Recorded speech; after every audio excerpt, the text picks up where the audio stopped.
palavra de Jesus para você.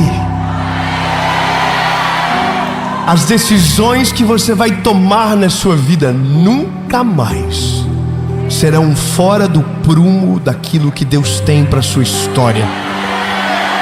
Eu quero que você tire todas as distrações a partir de agora, porque tudo que você vai ouvir tem poder total sobre o seu futuro, sobre o seu destino profético e sobre aquilo que Deus vai fazer na sua história ainda esse ano.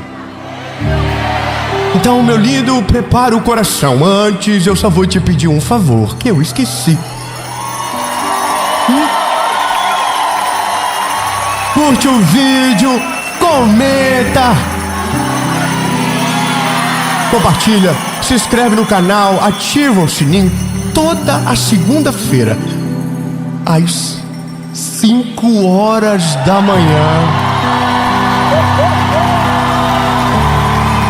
tem uma mensagem de Jesus para você aqui. E em breve haverão novidades. Pode ser fofoqueiro. Mas enquanto essa novidade não chega, eu quero também te deixar um convite para ser parte da nossa associação evangelística. Se você não conhece, eu vou deixar o perfil do nosso Instagram. É o nosso projeto social que ajuda milhares de pessoas através da evangelização, através das circunstâncias de tragédia e caos do nosso país. E eu quero que você seja parte disso. Você pode ser um voluntário, você pode ser um doador, e em breve você vai poder visitar a gente lá em Joinville para ser treinado e enviado para ser um evangelista aonde Deus plantou você. Amém? Então agora vamos pro vídeo.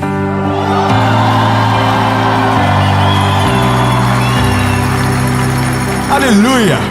Olha, eu vou dizer para você, se tem uma coisa que pessoas normais têm medo, é tomar decisões. Eu vou te falar uma coisa, sei você, mas tem gente que até no restaurante tem medo de tomar decisão. Você já viu? O que você quer comer? Aí a pessoa fala, decide você. E eu casei com alguém assim. Você escolhe. Vamos para onde, amor? Você escolhe. Porque nós não queremos o ônus da escolha. O ônus da escolha é que quando você assume a frente, quando você escolhe, se der certo,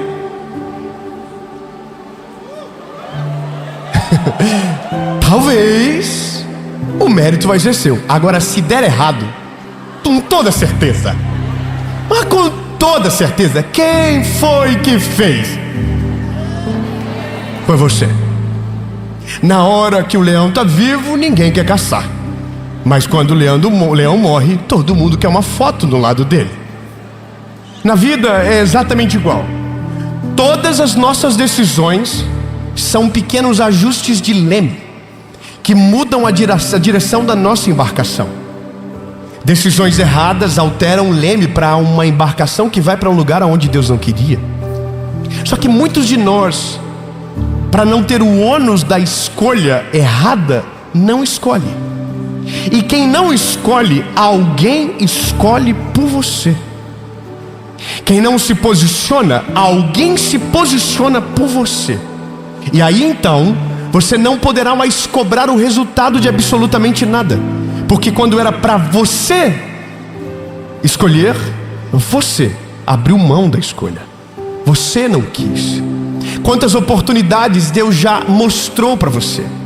Quantas portas Deus já abriu para você. Mas você não quis. Porque dizendo sendo sábio, ou ao dizer ser sábio, esqueceu de agir com ousadia. Porque no fim não é só sobre decidir com sabedoria, mas com ousadia. Escreva isso que eu vou te falar para você nunca mais esquecer. Se você decide apenas com sabedoria, há um risco de você ficar estagnado. Se você decide só com ousadia, há um risco de você cometer um grave erro. Ou seja, o segredo não está nem na ousadia, nem na sabedoria, mas no equilíbrio delas. Porque se você for sábio e ousado, tudo aquilo que Deus colocar para você viver, você vai ser sábio para fazer com prudência, mas vai ser ousado para se jogar de cabeça pela fé que tem no Deus que te chamou. Então, meu lindo, há uma palavra poderosa sobre nós nesse lugar. E se eu fosse você agora, eu já falava para o irmãozinho do lado: te prepara, amanhã é você que escolhe o que vem para a mesa. Começa na mesa, mas termina no destino, termina no futuro, termina nos teus filhos, termina na tua família, termina na tua geração, termina naquilo que os teus netos irão colher. Eu não sei o que você pensa sobre isso, mas eu já estou semeando uma vida que os meus netos no futuro vão dizer: meu avô foi um grande homem de Deus e o que ele fez mudou a geração dele. Agora, isso significa que não significa que eu não vou errar, mas significa que toda a decisão passa pelo crivo da fé em Deus e da sabedoria que Ele colocou dentro de mim. Mas para isso eu preciso de uma palavra. Vamos caminhar. Evangelho de Jesus, conforme escreveu Mateus, capítulo de número 10, versículo de número 16, diz o seguinte: eis que eu vos envio como ovelhas ao meio de lobos.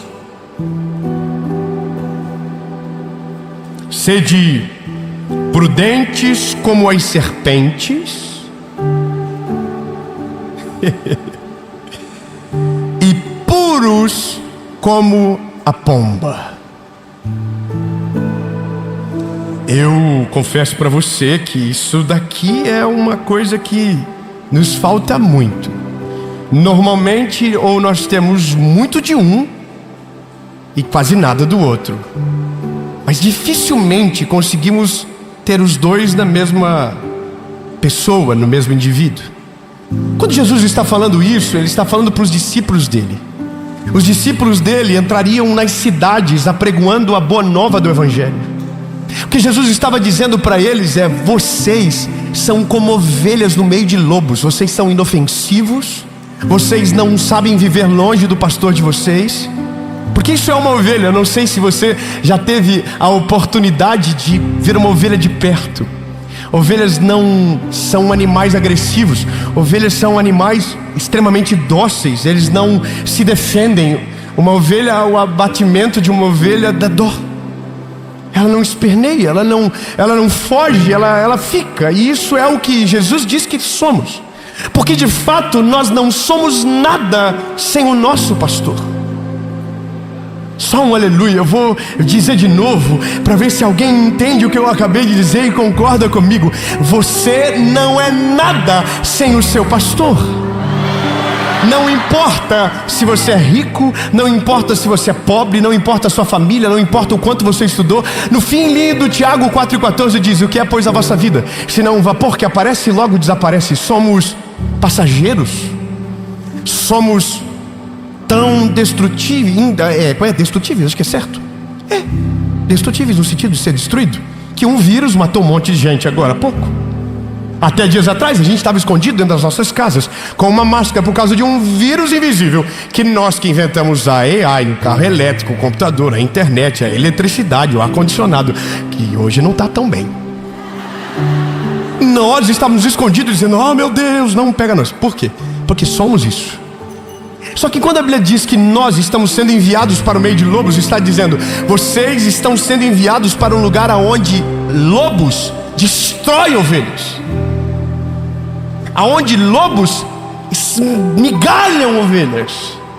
A prova disso é o que nós estamos vivendo agora nesses dias. Está cheio de gente indo com um pensamento inocente, porque não entendeu a crueldade que está por trás, que não entendeu o mal que governa por trás disso. E estão indo inocentes, ó céu, ó vida, ó azar. Não sabem que o diabo está os aguardando para os destruírem. Quantos nesse carnaval não voltarão para suas casas? Eu não estou falando contra a cultura de um povo, estou falando contra o pecado de um povo. Quantos vão se perder? Quantos perderão família? Quantos? E alguém diz: não, Dave, não é bem assim. Pois é, Jesus já havia dito: nós somos enviados como ovelhas no meio de lobos. Só que a Bíblia também diz que nós temos que ser prudentes como as serpentes, mas não devemos deixar de ser puros então como as pombas. Jesus está dizendo que dentro de nós precisa ter astúcia e pureza, precisa ter malícia e bondade. Como assim malícia, David? Malícia para enxergar o mal e fugir dele. Porque se a gente só for puro, a gente vai dizer: não, é todo mundo bonzinho, todo mundo quer o meu bem. É até o momento que você estiver sendo tragado pelo mal. Quando Jesus está dizendo isso para os discípulos, Jesus está dizendo para mim e para você: vocês precisam saber que vocês estão indo para o meio do campo inimigo. Eles não amam vocês, eles odeiam vocês. Vocês não são caçadores, vocês são caça. Mas eu tenho uma palavra para você: se você for prudente como uma serpente, você não cairá em armadilhas, você não vai tomar decisões equivocadas, você não vai entrar em golpe, você não vai cair em ciladas. E se você for puro, você não vai tratar o bem como se fosse o mal. Você vai discernir aqueles que são daqueles que não são, e o seu coração vai se manter puro, e você não vai fazer com que o bem pague pelo mal. Entende? E aonde que entra decidir com sabedoria? Porque decidir passa sempre por duas coisas: pureza e prudência. Sempre passa por isso. Nós às vezes entendemos que algumas decisões não valem a pena ser tomadas, porque nos colocam no lugar onde a gente perde o controle de tudo. Eu vou te falar uma parada e talvez isso vai incomodar um pouco, mas você sabia? Que delícia falar isso, que é tão bom. Você sabia que para viver o sobrenatural de Deus, a primeira coisa que você tem que perder é o controle? Não, você não pegou, eu vou dizer de novo. Meu lindo, se você quer ter uma vida normal, se você quer ter uma vida comum, se você quer ter uma vida normalzinho, de boa, a planilha vai dar certo, o organograma vai fechar, vai dar tudo bonitinho, sempre a conta fecha no final. Agora, se você quiser ter uma vida extraordinária, sobrenatural, aonde nada fecha a conta, ainda onde tudo é sobrenatural e diferente, você vai ter que aprender a perder o controle e dizer: Jesus, eu não entendo nada, eu não consigo compreender aonde o Senhor está me levando, mas eu sei que o Senhor está no controle, portanto pegue o controle e faça de acordo com aquilo que o Senhor quer. E aí então a gente descobre o extraordinário. Nós só não vivemos o extraordinário porque estamos agarrados no controle. Porque a gente diz: não, Jesus, não, eu estou sendo sábio. Mas existe outra coisa que você precisa saber. Normalmente o medo de decidir se veste de sabedoria para te defender do ônus da escolha. Você diz: eu não vou fazer isso porque eu sou prudente. Eu não vou fazer isso porque eu não quero colocar ninguém em perigo. Não, na verdade o que você só não quer é perder o controle e ter que confiar em Deus. Na verdade o que você não quer, assim, de verdade mesmo, é chegar no final do mês e precisar de um milagre.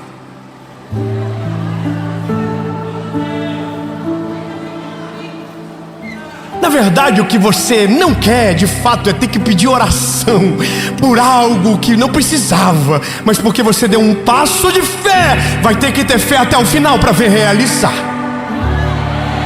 Na verdade, a sua medida de fé está tão pequena e atrofiada que você não quer ousar viver o sobrenatural, porque não acredita que o Deus que proveu hoje vai prover amanhã, que o Deus que faz o milagre hoje tem o poder para fazer amanhã, e depois de amanhã, e depois de amanhã, e depois de amanhã, até que Ele venha.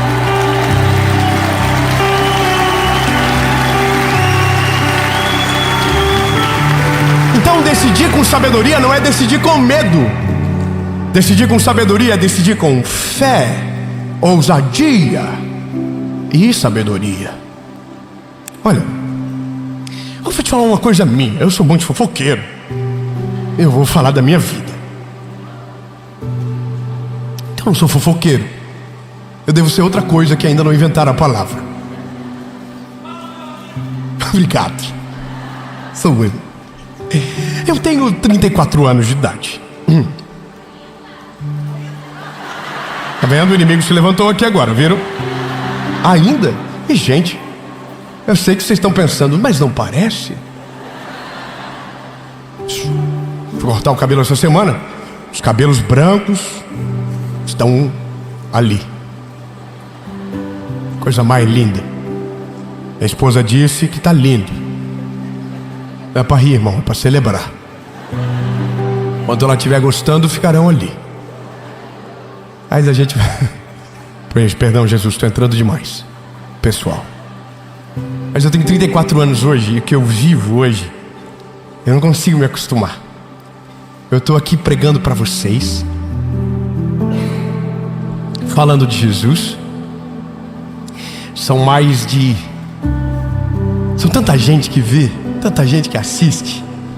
É tão maravilhoso, sabe? É tão extraordinário. Mas não foi assim sempre. Aliás, a promessa não nasceu com isso. A promessa nasceu de uma forma muito difícil de aceitar. Deus não pintou a história inteira, Deus só pintou 10% da história. O ano era 2017 e a minha esposa engravidou do João. A gente estava muito feliz. Minha vida era uma vida normal, super comum. Eu trabalhava numa rádio, eu ganhava um salário por mês, era a minha segurança. Minha esposa trabalhava também, ganhava um outro salário e era a nossa segurança. E eu pregava em algumas igrejas e aquilo era uma bênção de Deus sobre a nossa vida. As pessoas usavam ofertas às vezes não davam, e essa era a nossa realidade. Chegou um determinado momento que a gente foi pregar fora, fomos para os Estados Unidos pregar.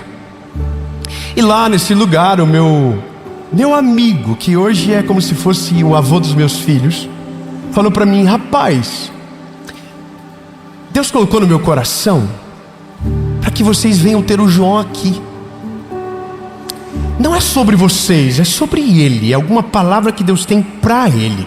Aí eu prontamente, porque jamais estava preparado para ousar, eu disse: não, pastor, muito obrigado, não quero. Volto para o Brasil e vou fazer os exames com a Paula. Fazemos os exames, começamos o pré-natal. E estava tudo tão legal, porque já ia nascer no hospital que eu nasci. E estava tudo dentro do meu controle. Oh, como é bom controlar. Como é bom controlar, como é bom. Mas um dia eu estava dentro do meu carro dirigindo e o Espírito Santo falou comigo: eu não quero que o João nasça aí. Eu tenho um plano com ele. Irmão, eu sou um pouquinho crente. Comecei a chorar na hora e falei para Paula: amor, Deus está falando comigo que é para o João nascer lá. Aí a minha esposa falou o quê? Como? Não tinha um pinto para dar água. Eu trabalhava numa rádio onde eu precisava estar lá todo dia. E aí, irmão, eu fiz 3 provas com Deus. Eu falei: vou fazer uma prova com Deus então. Falei: amor, vamos fazer o seguinte. Primeira coisa, vamos ligar para o pastor e para a pastora. Porque às vezes alguém diz: vem na minha casa, mas não é tão vem assim. Não é verdade? Não é assim? Todo mundo, às vezes você fala assim: vamos lá em casa. Aí você: tomara que não, Senhor Jesus, tem misericórdia. Às vezes é assim, não é verdade? Vamos marcar, tomara que não. Aí a gente ligou para ele. Primeiro ligamos para ele. Aí a gente falou assim: olha, nós estamos orando para... Quando a gente falou, eles começaram tudo a chorar. Eles falaram: vocês vão vir e tal. Começaram a comemorar.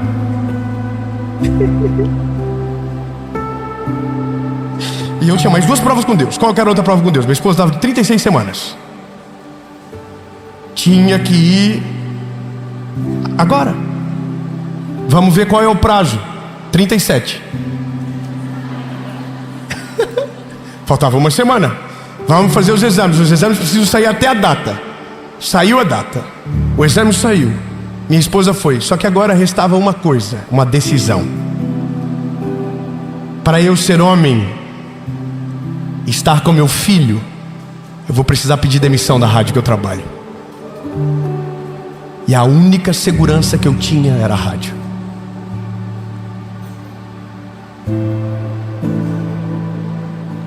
Você entende? A gente era um casal novo e todo mundo dizendo que a gente estava tomando a pior decisão da nossa vida. E eu fui lá na rádio, sentei na mesa do meu diretor. Eu tinha um programa da 1 às 5 da tarde todos os dias chamado Louvor Maior. Eu disse: eu queria tanto que o senhor me demitisse, porque eu não tenho coragem de pedir a conta. E ele falou: então eu vou te demitir. Nunca foi tão fácil. Eu queria que ele pelo menos fizesse um doce dizendo: não, fica. Mas ele falou: não, você vai sair então. Eu fui para os Estados Unidos e eu não tinha mais para onde voltar. Eu tinha só 10 mil reais, que era a minha saída da rádio, para pagar as contas e voltar. Lá nos Estados Unidos Deus nos deu tudo. Os pastores nos abençoaram. E sabe do que eu não sabia? Eles estavam para se divorciar. E enquanto nós estávamos lá dentro da casa deles, o Senhor restaurou o casamento deles.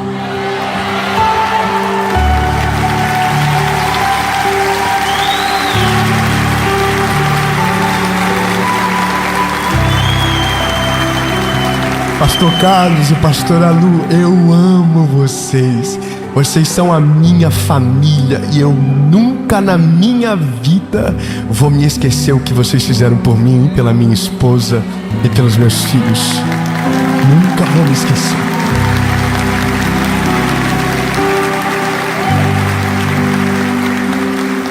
Aí eu falava para minha esposa: amor, eu tô sentindo o cheiro de uma coisa nova. Eu não sei o que Deus vai fazer, mas Deus vai fazer alguma coisa nova. E isso era outubro, antes de ir para os Estados Unidos. Eu dizia: você está sentindo o cheiro, amor? E ela dizia: não, não estou. Eu falei: olha só, é um cheiro de algo novo. Isso era 2017. 2018 nós voltamos para o Brasil.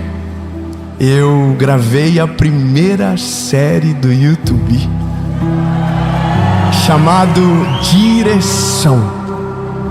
E naquele mês de fevereiro de 2018, Deus mudou toda a nossa vida e nunca mais as coisas foram iguais.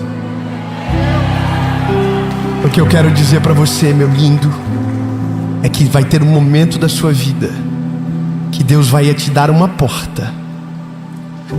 Aí você acredita se você quiser, você recebe se você quiser, você crê se você quiser, não tem problema. Ah, David, eu não quero, eu quero viver assim para sempre. Então tá tudo bem, o problema é só seu mesmo, não tem problema. Mas vai ter um dia que Deus vai te mostrar uma porta, e essa porta vai ser extraordinária. Haverá uma colheita extraordinária. Mas para você entrar por essa porta, você vai ter que ter fé. Você vai ter que abrir mão da sua razão. Você vai ter que perder o controle com toda certeza. Mas você, se tiver sabedoria e ousadia no espírito e fé para viver, você entrará por essa porta. E essa porta vai mudar toda a sua história, toda a sua geração, toda a sua realidade. E no nome de Jesus, tudo aquilo que um dia alguém disse para você que se chamava milagre, vai se tornar parte da sua rotina. Você vai viver milagres de segunda a segunda, no nome de Jesus.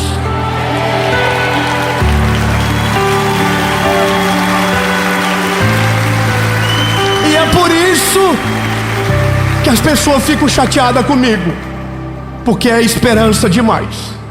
Mas eu tenho culpa se eu vivo isso.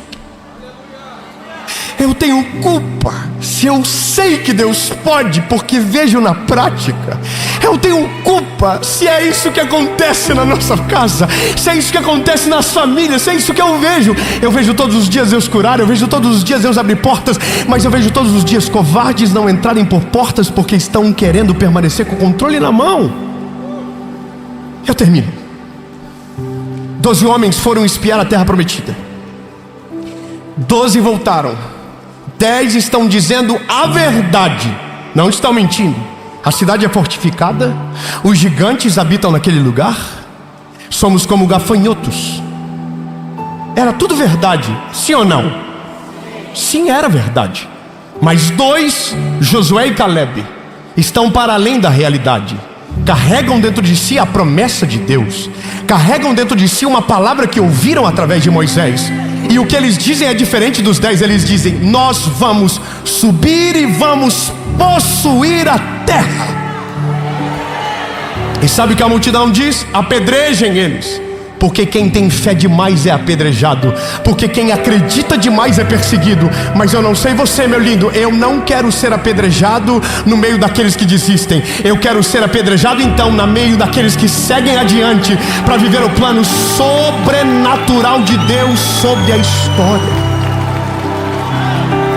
Custe o que custar, se houver uma palavra de Deus, mesmo que a porta não seja tão bonita, mas o destino será extraordinário. Fala para quem está perto de você: esse ano não é o ano da planilha, é o ano do milagre.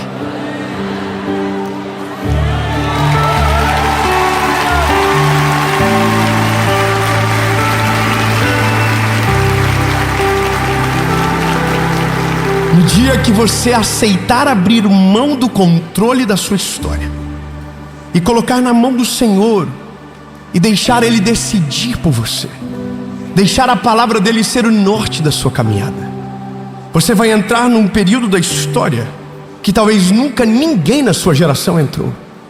Nem avô, nem bisavô, nem pai, nem mãe nunca viveram. Mas essa porta estava lá há gerações. Mas até você chegar, nunca ninguém ousou viver o sobrenatural. Nunca ninguém ousou entregar o controle total da história. Mas agora em você será diferente. Aleluia! E eu quero declarar no nome de Jesus que esse é o ano aonde o sobrenatural de Deus vai se manifestar sobre a sua vida. A provisão vai cair como chuva abundante, e o favor vai ser derramado sobre você e sobre a sua casa. E aquilo que era ilógico vai ser chamado de milagre sobrenatural. E quando tudo passar, a loucura vai ser um testemunho do favor de Deus sobre você. Se a porta se abrir e Deus te chamar, corra por essa porta, que Ele já preparou a sua chegada. No nome de Jesus.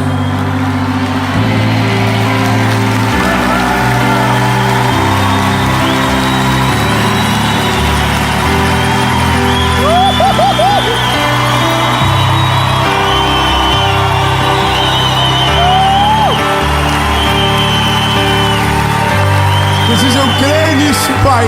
Eu creio nisso, Jesus. Eu não estou falando só para os meus irmãos, eu estou falando para a minha casa, eu estou falando para o meu casamento, eu estou falando para o meu ministério, eu estou falando para a associação, eu estou falando para tudo aquilo que o Senhor colocou na minha mão. Não será normal, será sobrenatural, em nome de Jesus.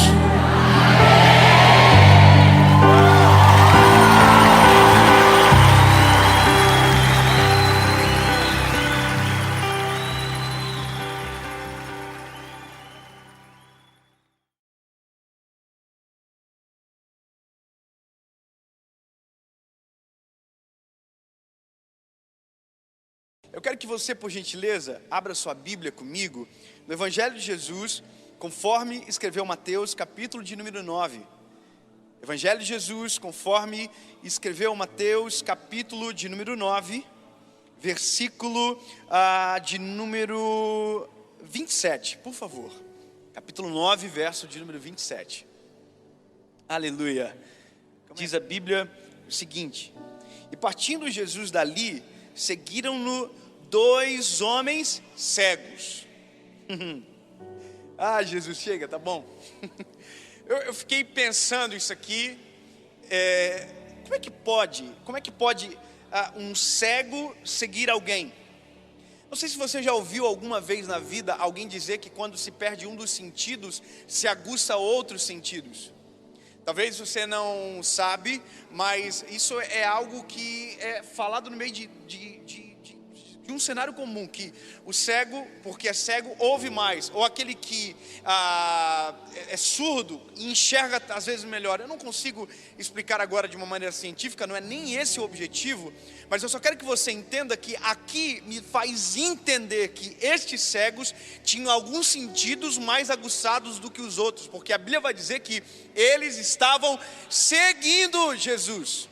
E eles não estavam seguindo Jesus, vendo Jesus, eles eram cegos, só que eles não estavam sós, eram um cego com outro cego. Aí eu me lembrei também durante esse dia, porque essa palavra o Senhor ministrou muito forte ao meu coração hoje, que existe um ditado que fala que cego guiando cego não chega a lugar nenhum. E eu fiquei, meu Jesus, é verdade. E aqui é 2 cegos seguindo Jesus. Eu quero que você grave tudo isso. E eu quero que você marque uma palavra muito clara, muito simples, que você não pode esquecer, do início ao fim da mensagem. Eles nunca viram Jesus fazer nenhum milagre para ter a fé que tinham quando encontraram Jesus pela primeira vez. Ponto. Você gravou isso? Eles nunca viram Jesus operar nenhum milagre. Eles não viram Jesus curar o paralítico. Eles não viram Jesus curar o coxo. Eles não viram Jesus andar por cima das águas. Eles não viram Jesus multiplicar pão e peixe. Mas creram e seguiram Jesus. Bom, isso para mim, na minha concepção, foi um choque de realidade, porque quando você começa a ler e ver a rotina de Jesus, você vai perceber que há uma fala de Jesus nesse texto, nesse diálogo, que não tem nenhuma outra fala. Qual é a fala? Jesus falou para eles: vocês creem que eu posso fazer isso? Ponto. Vamos fazer o seguinte, a gente vai chegar nesse texto total, mas eu quero fazer uma caminhada com você de maneira intencional. Se você ler o capítulo 9 inteiro, se você ler esse evangelho inteiro, você vai ver que a rotina de Jesus era extremamente interessante.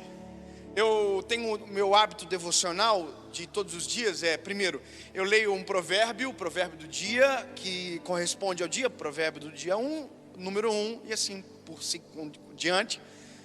E tenho também o hábito de ler os evangelhos todos os dias. Todos os dias eu leio os evangelhos. Afinal de contas, a nossa fé, ela é em Jesus. Então, todos os dias eu gosto de ler algo sobre Jesus, de, entrar nas histórias de Jesus. E eu, quando li o Mateus capítulo 9, eu me lembrei de algumas coisas que eu vi pessoalmente lá em Israel. Eu fui pela primeira vez agora, alguns meses atrás, e eu vi exatamente aonde Jesus operou os milagres que nós estamos vendo aqui nesse texto.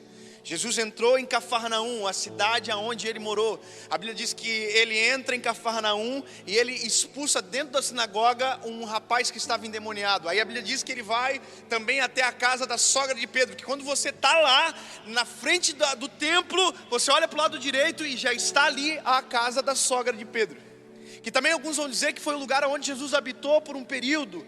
Ou seja, quando você entende o cenário geográfico, você primeiro entende que há uma distância, mas que essa distância, para quem enxerga, ela é extremamente curta, mas para quem não enxerga, é muito longe. E aí, bom, quando você está lá em Israel, você vai entrar aonde é as ruínas do templo. Se estima que o templo está a alguns metros para baixo, já foram construídas várias versões desse templo, mas está lá a ruína. E você sabe, porque o guia fala, olha, aqui exatamente era a sinagoga. Então, você está em Cafarnaum, você está na sinagoga, você está olhando tudo aquilo, e aí o guia vai falar o seguinte: e naquele lugar lá era a casa da sogra de Pedro, que hoje tem uma igreja em cima, a igreja de Pedro. Bom, aí você sabe que nessa igreja, ou a casa da sogra de Pedro, é onde provavelmente Jesus curou o paralítico, aquele que desceu sobre o telhado. Desceu, os amigos levaram, lembra dessa história? Pois é, tudo isso que eu estou falando para você aconteceu nesse dia que os dois cegos foram até Jesus. Basicamente, Jesus passou o dia inteiro, foi no templo, voltou para casa, entrou no barco, voltou para casa, e nesse período todo, tem dois cegos que estão ouvindo rumores do que esse homem está fazendo. Aleluia. Eu fico imaginando o seguinte, ele foi, a Bíblia diz que o primeiro passo da rotina de Jesus, que nesse dia do capítulo 9 foi, Jesus foi até o templo, e quando chegou lá tinha um rapaz endemoniado. A Bíblia diz que Jesus expulsou o demônio do menino, acabou. Bom, você imagina que os fariseus ficaram tudo assim, o que esse homem pensa que é? E aquela confusão, você tem que imaginar que a fofoca já comia solta desde aquela época. Um falando, pô, gente do céu, veio um homem aqui e ele expulsou aquele menino que estava endemoniado há anos. E estava todo mundo, meu Deus, quem que é? Aí alguém provavelmente disse, ele está no outro lado da rua. Aonde? Na casa da sogra do Pedro. Então a multidão que agora estava no templo, agora estava no meio da rua, olhando para a casa da sogra de Pedro. E de repente a Bíblia vai dizer que a casa lotou de gente em volta. Eu quero que você entenda, nós amamos ver milagres. Nós amamos ver milagres. Nós amamos o extraordinário. A gente ama aquilo que um homem não controla. A gente tem interesse por isso. A gente gosta do sobrenatural. Se alguém dizer que tem alguém no outro lado da rua fazendo alguma coisa, um milagre, vai todo mundo atravessar a rua e ver. Eu sou assim, eu sou extremamente curioso também. Agora para pensar que esses cegos não estavam acompanhando e vendo nada, Jesus só estava ouvindo. Eu fico imaginando esses dois cegos aqui, ó, sentadinhos no chão, e alguém passava dizendo, eu acho que ele passou para lá, olha que está curando. Era só ruído, alguém dizendo assim, olha, ele foi para lá, e agora ele curou alguém, e o cego estava aqui. Meu Deus, se a gente pudesse ver esse homem, oh, aleluia, se a gente pudesse ver esse homem, se a gente pudesse compreender aonde que ele está indo agora. E a Bíblia diz que Jesus se movimentou muitas vezes nesse dia. Jesus atravessou o mar, Jesus voltou, Jesus foi na casa, Jesus foi no templo, e esses cegos não estão vendo nada, mas estão ouvindo alguma coisa. Oh, aleluia. Eu quero que você saiba disso, que às vezes Jesus está fazendo obras incríveis à nossa volta, mas os nossos olhos não estão vendo, porém os nossos ouvidos precisam estar atentos para aquilo que Jesus está fazendo perto de nós. E Ele estava curando, aleluia, Ele estava libertando, e a Bíblia vai dizer que Jesus estava fazendo coisas incríveis. A Bíblia também vai dizer que nesse dia foi o dia que Jesus foi até a casa de Jairo. Vamos deixar uma rotina clara. Jesus foi no templo, aleluia, glória a Deus, expulsou um demônio. Aí Jesus foi para a casa da sogra de Pedro. A Bíblia diz que naquele dia, nesse momento, Jesus curou o paralítico que veio sobre o telhado. A Bíblia diz que Jesus saiu. E aí veio Jairo, o príncipe da sinagoga, e disse, Senhor, vai até a minha casa, porque a minha filha de 12 anos está para morrer. Jesus foi até a casa da filha do Jairo e curou a filha de Jairo. Nesse caminho, a Bíblia diz que uma mulher que tinha um fluxo de sangue, vendo Jesus passar, tocou na orla do seu manto e foi curada. Se você observar, tem uma ligação entre todos esses personagens. Todos eles viam Jesus operar milagres. Todos eles tinham uma fé baseada também naquilo que eles estavam vendo. A mulher do fluxo de sangue enxergava, o Jairo enxergava, o paralítico enxergava. Ou seja, todos os personagens que permearam o dia de Jesus até esse momento enxergavam. Ou seja, era muito mais fácil de crer. Convenhamos, irmãos, a gente é movido por aquilo que os nossos olhos veem. Nós somos movidos, a nossa fé ela é exercitada e ela é expandida quando os nossos olhos veem Jesus fazendo alguma coisa. A pergunta é, e quando os nossos olhos não veem, o que a gente faz? E quando os nossos olhos não enxergam o favor, o que é que a gente faz? E quando os nossos olhos não contemplam, o que é que a gente faz? E quando a gente não sente a presença dele, o que é que a gente faz? E quando os nossos ouvidos não ouvem a voz dele, o que é que a gente faz? Sabe o que a gente faz? Na grande maioria das vezes, a gente desiste de tudo. O fato de você não ver não significa que ele não esteja fazendo alguma coisa. O fato de você não sentir não significa que ele não esteja presente. O fato de você não ouvir não significa que ele não está falando. Oh, aleluia! Nós somos movidos normalmente por estímulos externos. Nós precisamos ver, nós precisamos tocar, nós precisamos sentir o cheiro, nós precisamos sentir o toque. Mas nem sempre ele toca, nem sempre ele tem o cheiro que a gente espera, nem sempre ele se apresenta da forma que a gente tenta sentir. O que eu quero que você entenda é que esses cegos nos ensinam de uma maneira poderosa que aquilo que os olhos não vê, o coração tem que estar disposto a enxergar. Oh, aleluia! Aquilo que os nossos olhos não contemplam, a nossa fé precisa aprender a enxergar. Ei, mas pastor, eu não estou vendo nada acontecendo na minha vida agora. O sangue de Jesus tem poder, Ele está fazendo algo ao teu favor. Se os teus olhos não enxergam, pelo amor de Deus, a sua fé em Jesus tem que começar a entender e ver. Aleluia. Eu fico imaginando os dois cegos sentados no chão. E que pena que não dá para andar muito, porque a minha vontade é andar bastante aqui. Mas eu fico imaginando o cego aqui, ó. Eu acho que ele foi para lá agora. Para lá onde? Para lá. Para onde? Para lá, ué. E agora? Agora ele foi para o templo. Para onde é o templo? O templo é para lá, ó. Para lá onde? Para lá. E agora ele foi para a casa da sogra do Pedro. Onde que é a casa da sogra do Pedro? Não sei. Mas como nós vamos chegar até ele? Aí a Bíblia vai dizer que esses cegos começaram a seguir Jesus. Bom, eles não viam, mas estavam ouvindo Jesus. Provavelmente eles devem ter ouvido algum sermão.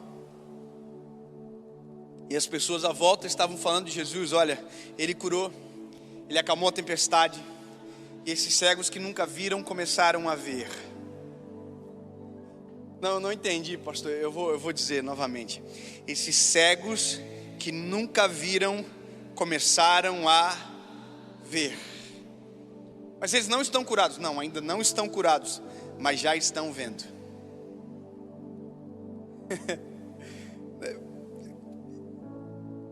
Como assim? Bom, eles já estavam enxergando. Eles já estavam enxergando Jesus da forma que talvez muitos daqueles que estavam no meio da multidão vendo não estavam enxergando. Esse homem pode fazer um milagre em mim. Ponto. E é só isso que Jesus precisa. Jesus precisa que a gente enxergue nele aquilo que a nossa fé nos permite enxergar. Às vezes os nossos olhos não alcançam, mas a nossa fé precisa enxergar.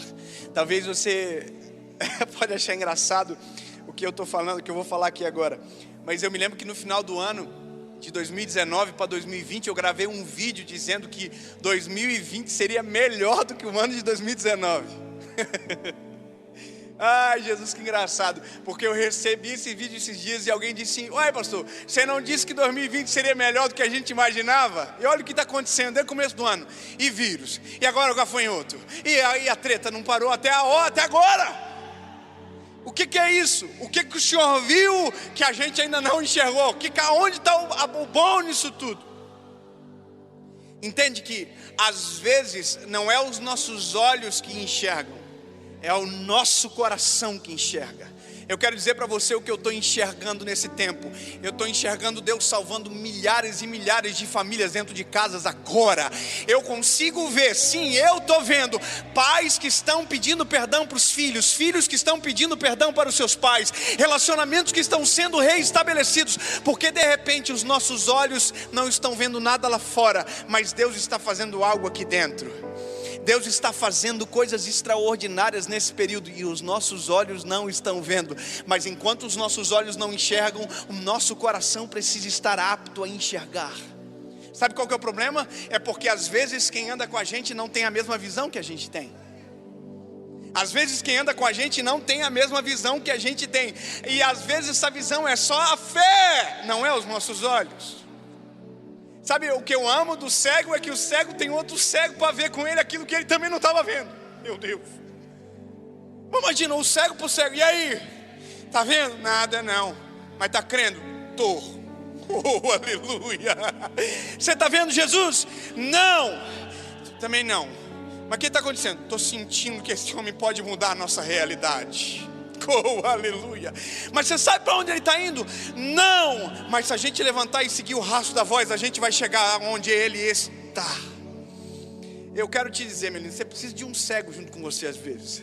Você precisa de um maluco na mesma proporção que você. Sabe, você precisa de alguém que enxergue aquilo que ninguém enxerga, mas que você está enxergando pela fé. Porque gente, quando anda com gente maluca que tem fé, começa a ter uma fé que nunca teve antes, e por isso vive milagre que nunca ninguém experimentou. Eu vou te dizer um negócio. Quando eu aceitei Jesus, eu aceitei Jesus, irmão, não foi um negócio assim, ai, virou crente. Não, irmão, eu fiquei doido. Eu não era mais normal. Eu provocava o tempo inteiro os céus ao meu favor. Irmão, se eu dizer para você as coisas que eu vivi, você vai dizer assim, mentira, mas é verdade. Eu já vivi coisas com o Senhor que eu enxerguei antes de enxergar, e vi com os meus olhos Deus fazendo, porque consegui ver antes de ser a realidade. Eu me lembro de quando eu trabalhava de vendedor de embalagem para o meu pai. Eu estava dentro do meu carro, eu tinha um Uno 2001, um ninho daquele branquinho, coisa mais linda, pega 300 por hora, se colocar a escada em cima, mesmo é uma coisa de louco, anda muito. E eu estava aqui na estrada, irmão, e de repente, ele tinha vida própria, o capô levantou e fez assim, pum, bateu no vidro. A BR, irmão, 100 por hora, bateu assim, puf, eu freiei o carro. O sangue de Jesus tem poder. Saí do carro, saí do Uno, irmão, fui lá, baixei o capô ficou igual um gato arrepiado assim. Baixei, travei o capô, falei, vamos embora.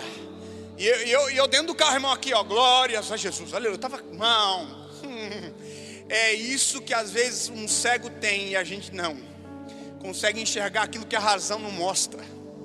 Eu estava aqui, glória a Jesus, eu creio que o Senhor está me livrando de alguma coisa, Senhor, eu creio que o Senhor está fazendo alguma coisa. Irmão, e o capô estava lá igual um gato na frente. Eu aqui na BR andando, irmão, despencou uma chuva de repente, do nada. Bro! Fui ligar o limpador do para-brisa. Quando o capô veio, quebrou o limpador. Não tinha limpador, chuva que derramava e o capô que nem um gato. Sabe o que eu fiz? Falei, Jesus, eu não te aceitei assim à toa não. Eu sei que o Senhor é o Deus de poder e de milagre. Faz parar a chuva agora, em nome de Jesus. Amém. A chuva parou na hora, irmão. Pastor, isso é loucura, uai. Mas quem disse que fé não é loucura? Fé é o firme fundamento naquilo que a gente não vê, mas a gente espera. Eu sei em quem tenho crido. Não estou vendo Deus fazer, mas sei que Ele está fazendo agora. Não estou sentindo Ele se mover ao meu favor, mas eu sei que Ele está se movendo agora. Eu quero que você declare isso sobre a sua vida agora, dentro da sua casa. Diga, Deus, eu não estou vendo, mas eu sei que o Senhor está fazendo. Aleluia, Ele está fazendo. Irmão, parou a chuva na hora. E eu, aqui ó, oh aleluia. Aleluia. Eu sou um crente mais assim do manto pentecostal, do Heavis e tal. E aqui, irmão, o pau pegou dentro do carro e o língua estranha. E glória a Deus. E eu disse, eu sei, Senhor, o que está acontecendo. O Senhor está me livrando de alguma coisa. Só pode. Senhor, é muita treta uma atrás da outra. E é muita experiência. Alguma coisa o Senhor está fazendo. Bom, vou resumir para você. Quando eu cheguei na cidade, para onde eu estava indo, a cidade estava um caos. O comércio, que era o primeiro comércio que eu ia atender naquela manhã, tinha sido assaltado. Foi colocado arma na cabeça de todo mundo. Renderam todo mundo. Roubaram todo mundo. E eu, irmão, eu não fui roubado porque eu cheguei atrasado. Eu não fui roubado por coisa de alguns minutos. Exatamente os minutos que eu parei para arrumar o capô. Exatamente o minuto que eu parei para orar. Exatamente aquele tempo que eu estava precisando de socorro. Deus já estava me socorrendo. E os meus olhos não estavam enxergando nada. Mas Jesus já estava fazendo algo do outro lado. Você consegue entender que loucura? Sabe, quando a rotina de Jesus ela vai acontecendo, você vai acompanhando, você vai vendo a filha de Jairo ressuscitando, você vai vendo a mulher do fluxo de sangue sendo restaurada, o paralítico que foi perdoado e foi curado. Mas agora, irmão, tem 2 cegos que nunca viram Jesus fazer nada disso, indo até Jesus pedindo para que Ele fizesse um milagre por eles. E eu gosto da reação de Jesus, porque Jesus olha para eles e pergunta isso aqui, olha, só para você entender, Jesus voltou para casa. E eles entraram até a casa de Jesus. Aí Jesus perguntou para eles: vocês creem que eu posso fazer isso? De verdade, irmão, nesse tempo que a gente está vivendo, talvez aconteceu muita coisa na sua vida. Talvez você pode ter perdido o emprego. Talvez alguém da sua família se foi. Alguma coisa está acontecendo de muito tenebroso e que os teus olhos não estão vendo. A pergunta é: você crê que Jesus pode fazer algo a seu favor hoje? Você não está vendo nenhuma possibilidade. A pergunta é: você crê que Jesus pode fazer algo a seu favor hoje? Pastor, eu perdi o emprego. Você crê que Jesus pode fazer algo em seu favor hoje? Pastor, eu perdi alguém da minha família. Você crê que Jesus pode fazer algo a seu favor hoje? Pastor, faz anos que eu não sei o que é sentir a presença dele. Você crê que Jesus pode fazer em seu favor algo hoje? Pastor, eu nunca vi nenhum milagre acontecer. Você crê que Jesus pode fazer algo em seu favor hoje? Pastor, eu nunca vi nada acontecendo de sobrenatural. Você crê que Jesus pode fazer algo em seu favor hoje?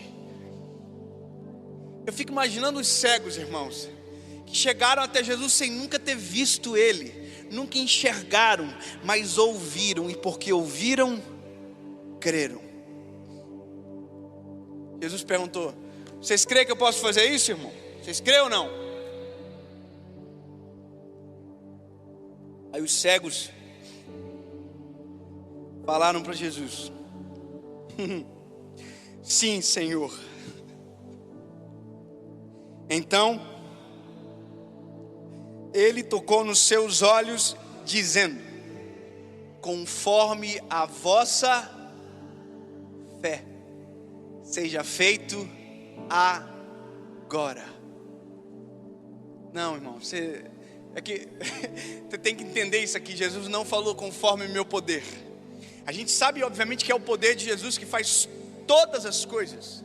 Mas o que Jesus está dizendo para eles, para os dois cegos, é: conforme a vossa fé seja feita agora. Nunca viram, mas quando viram, enxergaram pela primeira vez Jesus Cristo de Nazaré, em pé na frente deles. Sabe o que é isso?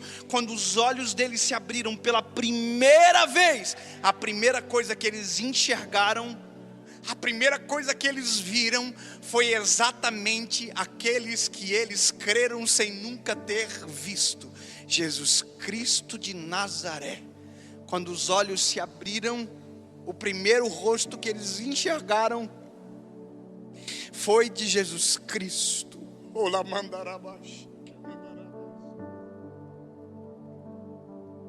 Os olhos se abriram, Jesus estava na frente deles. Era mais ou menos Jesus dizendo: vocês creem? Então a partir de agora vocês começam a me ver. Sabe o que é isso? Nós precisamos, antes de ver, crer. E quando a gente crê, a gente começa a ver. Eu quero dizer uma coisa para você que está em casa agora nos assistindo. A gente está vivendo um período extremamente difícil da humanidade. Não é só no Brasil, não é só no Rio, não é só na sua cidade, não. É na vida de todo mundo. Tem algumas coisas acontecendo que a gente não gostaria que tivesse acontecendo. E talvez os teus olhos não estão vendo, mas se você crer, os teus olhos passarão a ver aquilo que Deus está fazendo em seu favor. Eu quero que você entenda, eu quero que você compreenda uma coisa. Às vezes é que esses dois cegos era para viver uma vida terrível para sempre, porque eles não eram testemunhas oculares de Jesus. Irmão, a mulher do fluxo foi curada, a mulher do fluxo de sangue foi curada, mas eles não viram. A filha de Jairo ressuscitou, mas eles não viram. O rapaz que estava endemoniado foi liberto, mas eles não viram. Jesus morava perto, mas eles não viram. Jesus estava passando na frente, mas eles não viram. Mas quando sentiram que era a hora, enxergaram aquilo que ninguém enxergou. Jesus diz o seguinte para eles: olha, seja feito conforme a vossa fé. Aí a Bíblia, Mateus conta: e os seus olhos foram abertos. E Jesus disse a eles: vede para que nenhum homem saiba disso. Mas eles saíram e espalharam a fama de Jesus por toda a terra. Sabe, é um esforço de Jesus estranho isso aqui. Se você ler todos os episódios onde Jesus curou alguém, Jesus pediu para que aquilo não fosse falado. Quando Jesus cura a mulher do fluxo de sangue, Jesus diz: vai em paz, vai para tua casa, não conta para ninguém. Quando Jesus levanta a filha de Jairo, parece que Jesus o tempo todo está dizendo para vocês: ei, não conta para ninguém, não conta. Engraçado que a gente fala do testemunho, a gente testemunha, mas Jesus diz: não conta. Jesus, porque ele livrou um amigo meu da morte. Mas aonde estão as tuas histórias com Jesus? Aonde estão as tuas histórias? Veja, às vezes os nossos olhos estão vendo Jesus passar na nossa frente, para lá e para cá, mas a nossa fé nunca se moveu em ir até Ele. Às vezes, meu lindo, o seu coração já sentiu a presença dele centenas de vezes, mas você nunca se moveu em viver algo sobrenatural, porque os seus olhos veem, os seus ouvidos escutam, mas a sua fé ainda não foi suficiente para provocar um milagre na sua vida. Você precisa de algum estímulo. A Bíblia vai dizer que esses cegos não precisaram de um estímulo visual. A Bíblia diz que a única coisa que eles precisavam, eles tinham fé. Fé que Jesus poderia curá-los, e eles foram curados por Jesus. Eu quero caminhar para o final dessa palavra. Eu quero que você, ao final disso tudo, que você comece a ver aquilo que os teus olhos nunca enxergaram até hoje. Eu quero que o seu coração comece a sentir aquilo que talvez você nunca sentiu até hoje. Junto com seus pais, junto com seus filhos. Feche os olhos, feche os olhos, feche os olhos. Você vai fazer o exercício de cegueira agora. Aleluia. É por isso que todas as vezes que a gente ora, a gente fecha os olhos. Porque quando os nossos olhos da carne se fecham, os olhos do nosso espírito se abrem, e a gente começa a enxergar aquilo que já está preparado no reino dos céus para nós. Oh, aleluia. Oh, aleluia, aleluia, aleluia, aleluia. Enxerga comigo, pastor. A notícia está dizendo que os empregos irão acabar, o desemprego vai aumentar de maneira absurda. Então agora feche os olhos, feche os olhos. Eu quero declarar em nome de Jesus que não faltará emprego na sua casa. Eu quero que você declare comigo: Jesus, não vai faltar trabalho na minha família. Não vai faltar trabalho, Senhor Jesus. Não vai faltar prosperidade. Não vai faltar o teu cuidado. Comece a enxergar de olhos fechados. Aleluia. Pastor, mas tem muita gente na minha empresa sendo demitida exatamente nesse mês agora. Começa a declarar sobre você: Jesus, eu creio, Senhor, que o meu trabalho será preservado, e que se eu sair desse lugar, Jesus, o Senhor está preparando coisas maiores e melhores para mim. Comece a crer isso. Olhos fechados, mas com o espírito aberto para ver aquilo que Deus está fazendo ao seu favor. Oh, aleluia.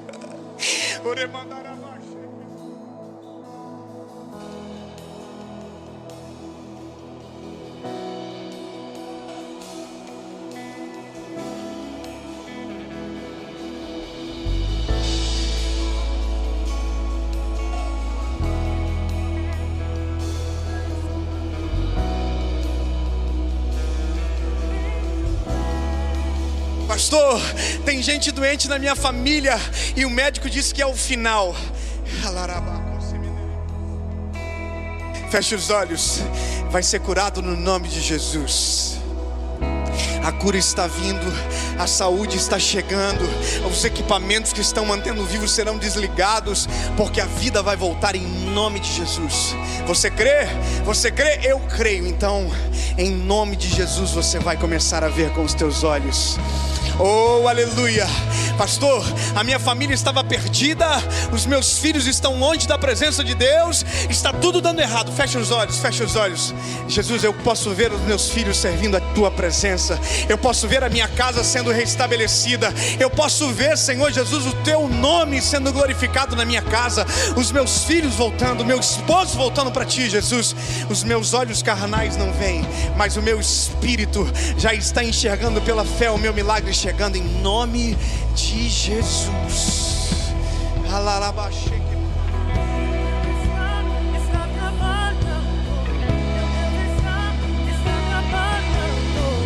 Ele faz mesmo quando eu não vejo, Ele faz mesmo quando eu não sinto.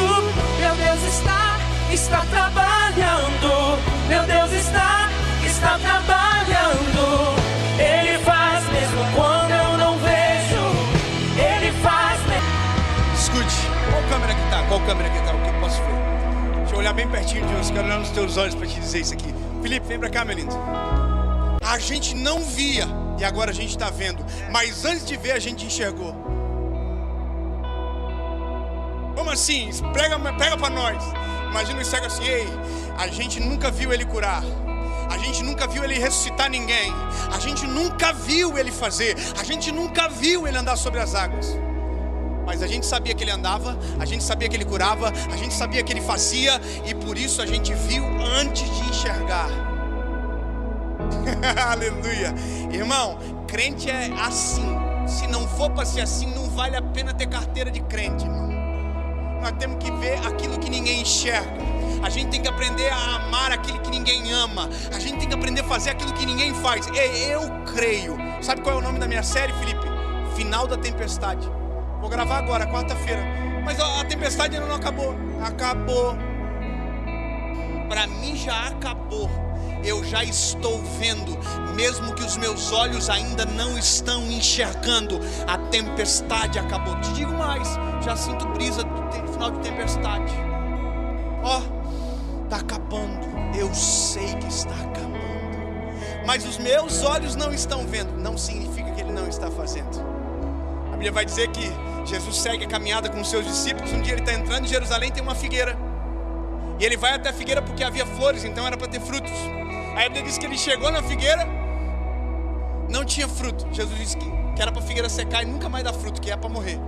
Eu fico imaginando todo mundo olhando para a figueira assim: pai, não vai secar?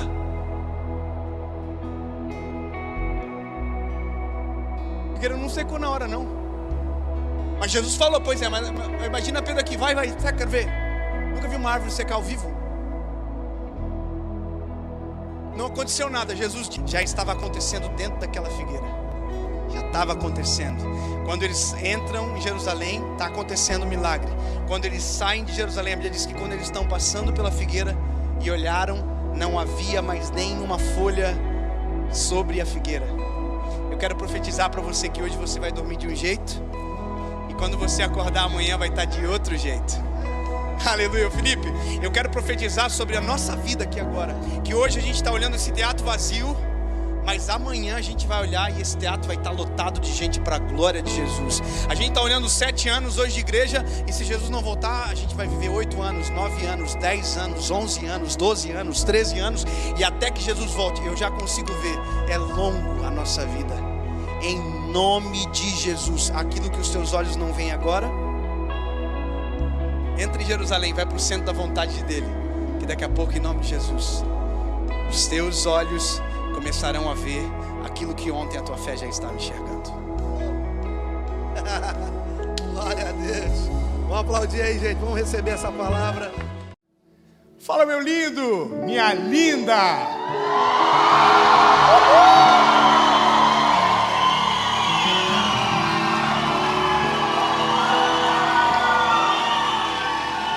Olha, vou explicar algo para você. Ainda não é a série Prioridade, mas essa é uma mensagem que o Senhor vai fazer chegar até você agora. Eu não estou sentado, né? Então não é a série, mas é uma mensagem fora de série. Então eu vou te pedir um favor antes de começar. Se você ainda não é inscrito no canal, se inscreve. Se você estiver vendo pelo...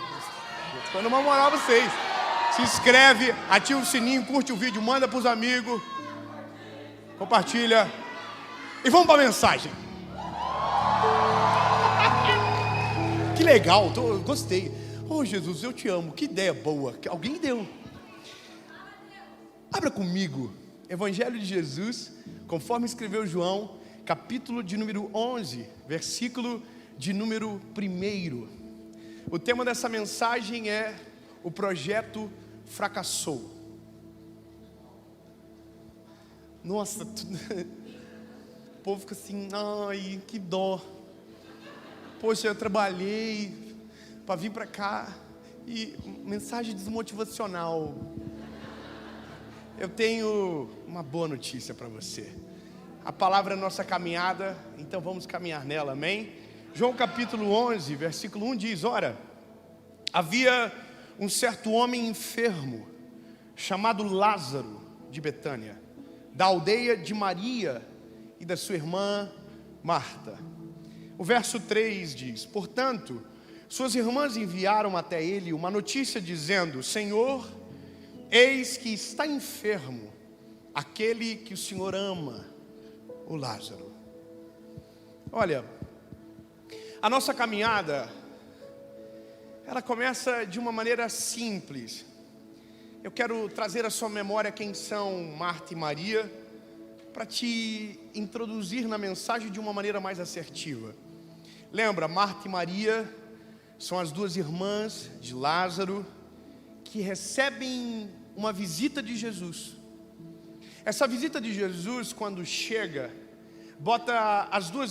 coloca as duas irmãs em posições diferentes. Uma é Marta, e a Marta está muito apegada à limpeza da casa, preparar o ambiente, a mesa, organizar as coisas. E Maria não, Maria está apegada na visita. Maria está sentada aos pés de Jesus, desfrutando de cada segundo daquela experiência sobrenatural. Eu não sei você, mas eu fico imaginando qual é o privilégio de você receber fisicamente na sua casa o autor e o consumador da nossa fé.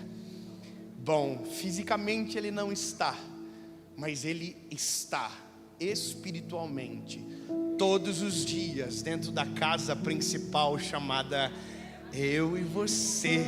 Ele está aqui dentro, ele não está mais num prédio, ele não vai numa casa, ele está dentro da casa. Apocalipse diz: porque eu estou à porta e bato, aquele que ouvir a minha voz e abrir a porta, eu entrarei e farei morada. Ele não está mais fora, ele está aqui dentro. Amém? Mas a Maria está desfrutando da presença. A Bíblia diz que ela derrama incenso sobre os pés de Jesus, enxuga com os cabelos, a adoração é extravagante. Marta se irrita. Marta vai até Jesus e diz: Senhor, eu estou cuidando da casa, fazendo os afazeres aqui, e ela não está me ajudando. E aí Jesus diz para Marta: ô Marta, a Maria escolheu a melhor parte. Lindo, a escolha é sua. O que você vai viver através dessa palavra? Ou você escolhe ficar na presença do Eterno, ouvindo, vivendo, entende? Ou você está vivendo uma outra realidade paralela. Você pode estar no melhor lugar do mundo e não desfrutar da presença dEle. Ou seja, lindo, a escolha é sua. E se eu estivesse no teu lugar, eu esqueceria tudo. Eu esqueceria quem está lá fora agora, eu esqueceria os problemas, eu esqueceria do que não entrou aqui e focaria naquilo que Deus tem para você. Vamos viver isso junto, amém? Diga comigo: Jesus, Tu és o centro das nossas atenções. Aleluia. Oh, uma boa notícia, vocês escolheram a melhor parte. Amém. É carnaval no Brasil, meu lindo, e tem gente lá fora perdendo a vida agora, vivendo uma vida distante de Jesus, perdidas nos seus pecados carnais. E nós estamos na presença dEle, para celebrar o nome dEle, para receber mais de Jesus. Aleluia. Segunda-feira essa mensagem vai ao ar, vai ter muita gente arrependida assistindo.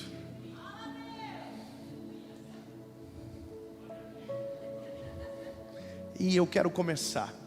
A notícia de Marta e Maria para Jesus é: Jesus, o seu amigo, quem você ama, está doente.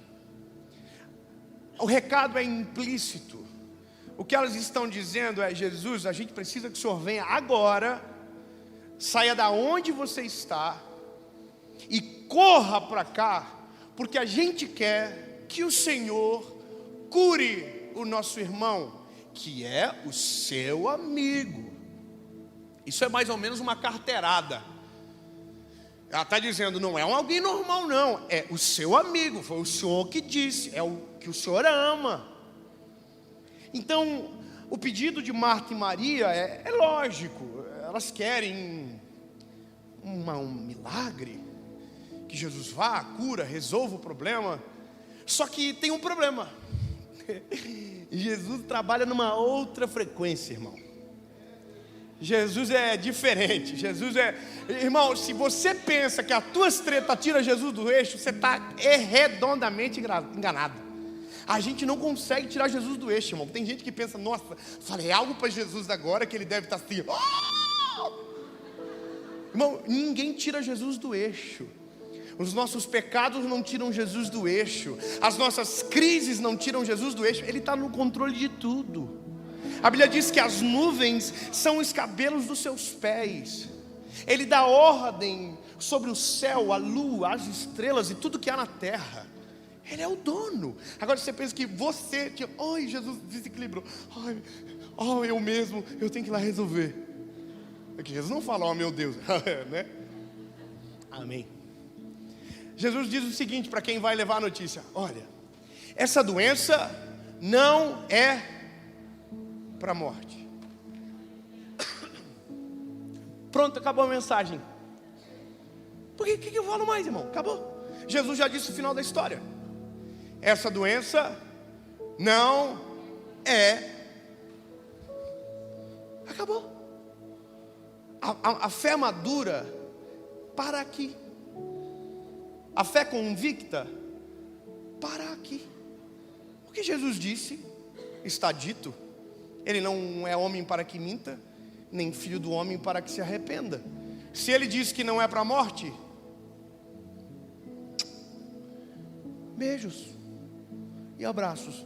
Boa noite a todos. Nos vemos segunda-feira. Amém. No YouTube. Está vendo que os irmãos, ninguém quer que acabe? Porque a gente quer ter certeza, mas eu preciso ver. Porque tudo que os meus olhos dizem é diferente do que os meus ouvidos ouvem. E esse é o problema. Quando Deus fala, não tem a ver com o que a gente vê. O sobrenatural não acontece dessa maneira. Os nossos olhos não explicam, por isso chamamos de milagre. Só se chama milagre aquilo que você, homem, não consegue explicar. E eu não estou falando de uma fé imbecil. Eu não estou falando de uma fé mística. Não, eu estou falando de uma fé inteligente. Mas mesmo sendo capaz e inteligente, somos inferiores à soberania do Eterno. O que Ele faz transcende o que a gente imaginou. O que Ele faz ultrapassa a nossa cognição. Ele é maior, soberano, superior. Davi, em um determinado momento, diz: inescrutáveis são os teus pensamentos, tão altos que eu não consigo atingir.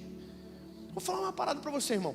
Eu e minha esposa, depois de muito tempo passando vergonha, a gente aprendeu. Todas as vezes que eu e a Paula nós estamos fazendo o plano, assim, a gente fala um pro outro: vamos dar uma segurada, porque a gente só passa vergonha. A gente planeja aqui, Deus fala assim: é para lá. A gente fala: é aquela porta. O Senhor fala: é aquela. Aí a gente fala: não, a gente vai. Aí chega lá, ela não abre, porque a Bíblia diz que a porta que Ele fecha, ninguém abre. Aleluia. Mas a porta que Ele abre, ninguém pode fechar.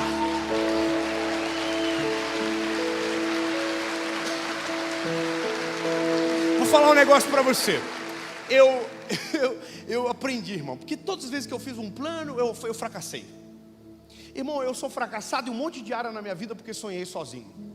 Eu sou um advogado fracassado. Eu sou um piloto de avião fracassado. Eu sou empresário fracassado, irmão. Todas as vezes que eu tentei o que Deus não queria, eu só tomei fumo. Só prejuízo, fui passado para trás. Golpe, confusão, pirâmide mesmo, irmão. Estou às 3 já. Eu não posso ver uma piramidezinha que entrava. Vocês estão rindo? Ah, sou só eu agora. Mas vou falar um negócio, irmão. Parei com esse negócio. E eu descobri uma parada: eu só fracasso naquilo que vou sozinho. Aquilo que é o plano de Deus, esse não fracassa. A Bíblia diz que ninguém pode frustrar os planos do Senhor. Então, talvez você não sabe, mas você é um fracassado em alguma área porque você foi sozinho. Se fosse com o Eterno aquilo que Ele quer, não seria um fracasso. Então todas as nossas histórias de fracasso é sempre a gente sozinho, comandando a nossa vida sozinho, tendo as nossas expectativas frustradas, porque a gente sonhou longe dele. Vou falar uma coisa para você, eu estou numa fase da vida, eu estou ficando mais crente, eu acho. Eu estou aprendendo. Eu tenho vergonha de falar algumas coisas com o Senhor, por exemplo, sabe? Eu vou falar, aconteceu agora uma coisa engraçada. Eu estava com um plano de fazer uma parada aí, um negócio. Aí contei para um amigo meu. Aí ele falou para mim assim: por que você não ora? Fala para Jesus o que você quer. Aí eu falei: eu vou fazer isso então. E eu tenho dislexia, irmão. Eu começo a orar por um assunto, termino em outro. É loucura. Jesus fala assim: não. Parei de entender, foi 15 minutos. Ainda bem que isso é o som do nosso coração. Então o que eu faço? Eu escrevo o roteiro no caderno. Eu tenho uns motivos para agradecer que eu não posso esquecer. Tenho uns motivos para adorar. Eu tenho o que eu preciso apresentar para Ele. E aí eu vou lendo, vou falando com Jesus. Mas eu escrevi no meu caderninho lá uma listinha de um negócio que eu queria. Aí eu estou aqui orando. Então, Jesus, top, aquele negócio. Então, temos uma outra pauta. Aí eu olhei para a pauta, que eram os meus desejinhos ali que eu tinha escrevido, que eu queria de um negócio e tal. Aí eu falei assim: Jesus, eu vou pular. Eu não vou nem falar para o Senhor, porque eu tenho vergonha. Eu, perante Jesus, eu falei: não, Senhor, isso eu até pensei aqui, nossa, é legal, mas Jesus, todas as vezes que a gente te apresentou algo, o Senhor devolveu algo maior. Então, Jesus, eu vou tentar parar de viver o que os meus olhos veem, para viver aquilo que o Senhor enxerga. Lindo, a gente enxerga aqui, eu e minha esposa, a gente fala: Deus deve olhar para a gente está orando, Deus olha assim: oh, que bonitinho.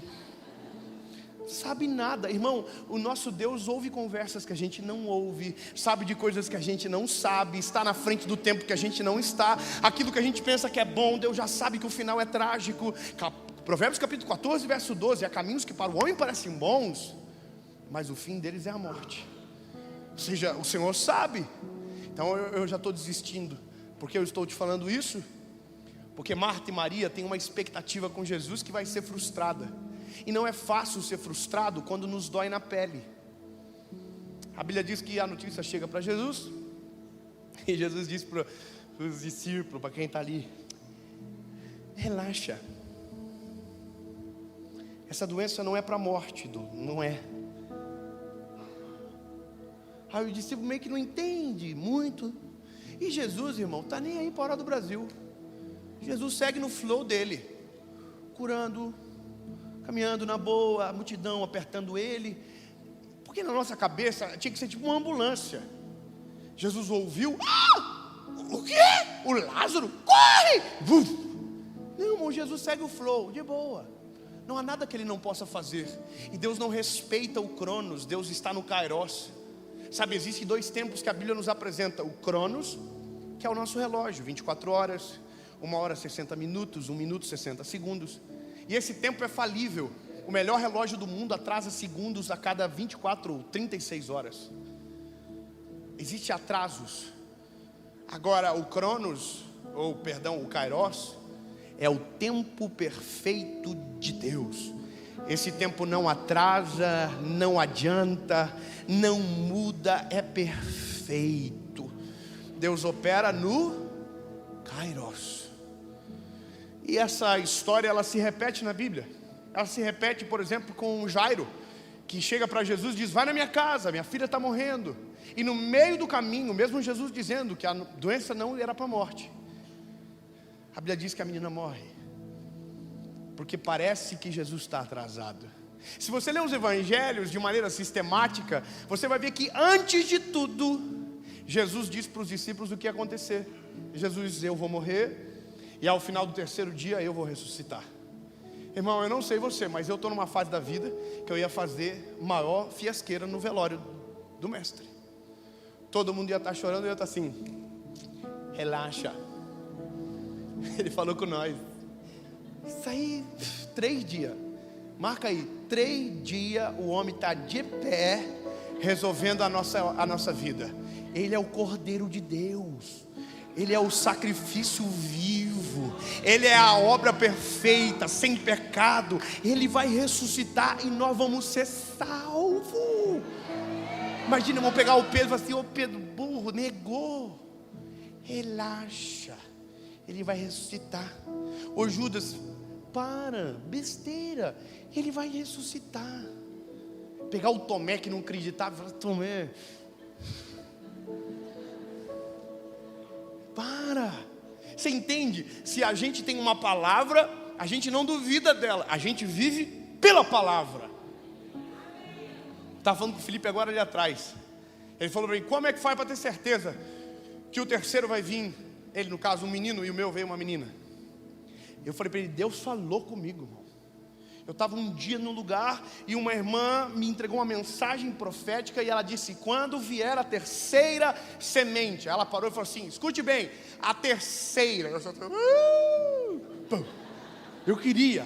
Aí outra pessoa foi orar por nós e orando por mim, pela Paula grávida. Ele não sabia. Ele disse: eu não sei, mas enquanto eu oro por vocês, eu vejo uma menina correndo em volta de vocês. E aí eu já chamava de Serena. E a minha mãe, irmão, desesperada: minha mãe, mas meu filho, se não for uma menina. Que mãe preocupa mais, né? Eu falei: mãe, Deus falou, mas acho que Deus mente. Aí eu ia pro emocional dela. Ela falou: não, eu não estou falando isso. Eu falei: então, pelo amor de, né? Para de me oprimir, mãe. E aí, irmão, o dia que nós descobrimos, vocês viram, né? Oh, gente, tá lá, vai fazer um ano agora. E Jesus falou. Não tinha exame, não tinha médico, não tinha beta-HCG, não tinha gestação, mas Deus já falou: é uma garota. Ele já viu, ele já sabia, ele conhecia ela. Irmão, Jesus, ele bate de frente com tudo. Bate de frente com a estatística, bate de frente com a pesquisa, bate de frente com o diagnóstico, bate de frente com a tua desistência. A palavra dele supera, ultrapassa, vai na frente. Eu não sei te explicar, eu só consigo te dizer, irmão, nenhum plano de Jesus pode ser frustrado. Nós só nos frustramos porque fazemos sozinho. Criamos expectativa. A gente, irmão, se construísse a arca agora, nós ia fazer cômodo a mais. Porque a gente gosta de dar palpite. Não, senhor. Coloca um quartinho aqui para zarara verde. Muda aqui para zarara azul. Nós ia fazer um cine. O quê? Abrir o mar vermelho na nossa geração? Nós ia falar: não, senhor. Com esse tamanho aí não dá para passar todo mundo rápido, não.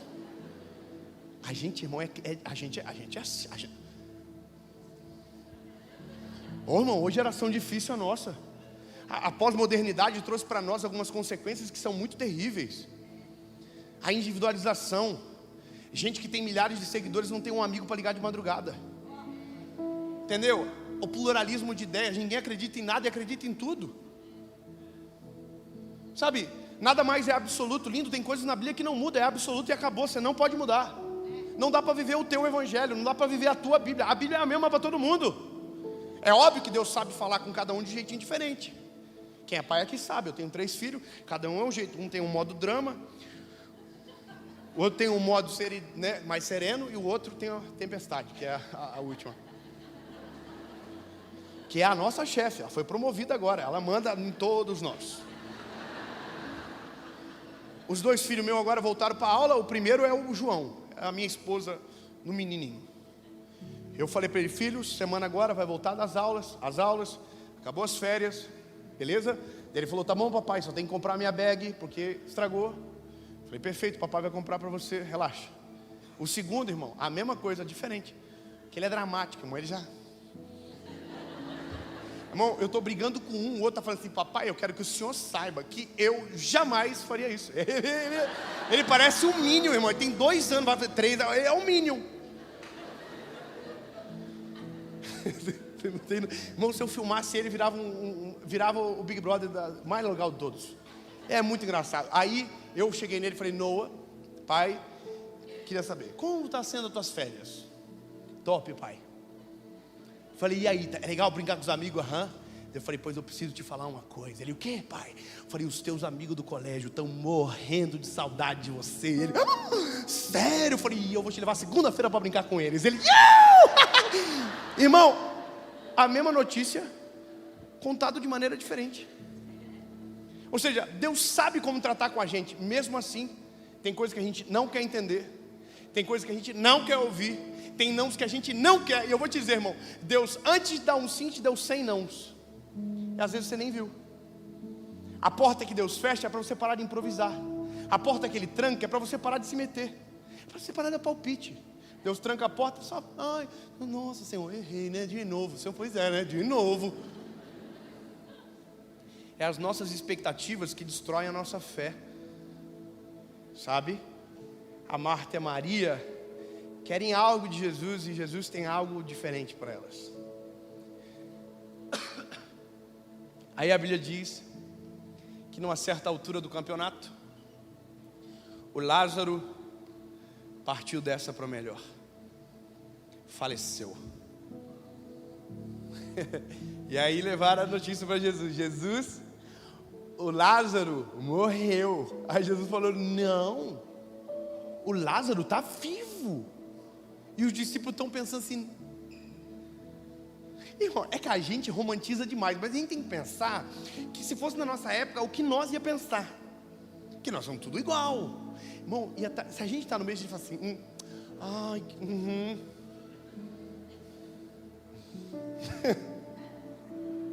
falou que está vivo, né? Muito engraçado, né? É, tá bom, Jesus. Ai, o Senhor falou, né? Falou que está vivo. Ele fala umas coisas diferentes, né? É legal, né? Mas a gente gosta dele. É assim, irmão. A gente não ia fazer diferente. A gente ia falar, vivo. Irmão, Jesus falou. Está falado. E aí os discípulos entenderam, mas não entenderam. A Bíblia diz que eles conjecturaram o reino e pensaram, mas não acreditaram. Mas Lázaro está morto. Essa é a questão. Humanamente, o Lázaro morreu. De maneira humana, o Lázaro não tem mais pulsação, o sangue não corre nas veias, está gelado o corpo dele. E a Bíblia fala que eles enliam o corpo de Lázaro, enfaixam, sepultam, colocam uma pedra.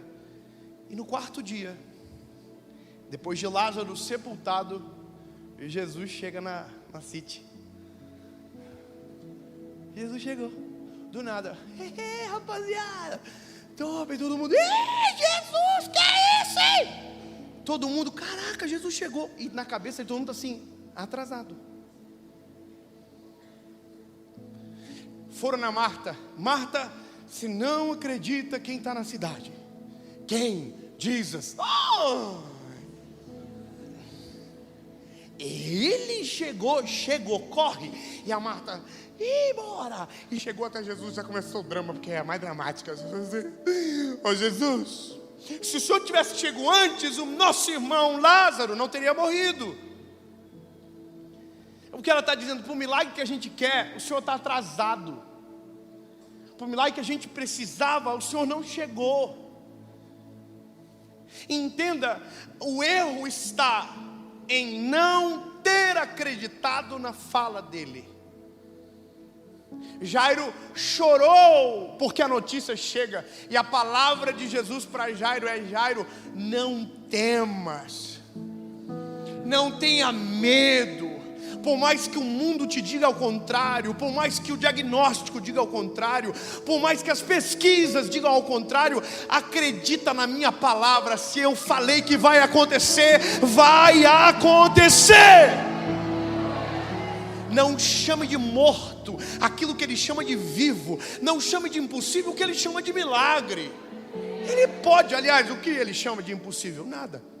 Não há impossíveis para o nosso Deus. É a palavra que diz. A Marta diz: nossa, se o Senhor tivesse chegado antes, nosso irmão não teria morrido. Jesus fala assim: Eu imagino, né? Que tem coisa que não está, né? Daí a gente fica assim pensando. Jesus não está de falar para ela, não, é que espera uns minutinhos. Só uns minutinhos. Você vai ficar doida, você vai pular em mim. Jesus, chope! Mas Jesus não falou nada. Nisso, Jesus seguindo, chega quem? A Maria. E a Maria fala a mesma coisa que a Marta. Jesus, se você tivesse chego antes, o nosso irmão não teria morrido. Ela está dizendo, o Senhor chegou tarde, a gente já sepultou. Ô lindo, eu vou falar uma coisa para você. Tem gente que desiste muito fácil da vida. Tem gente que desiste muito fácil das promessas do Senhor, sabe?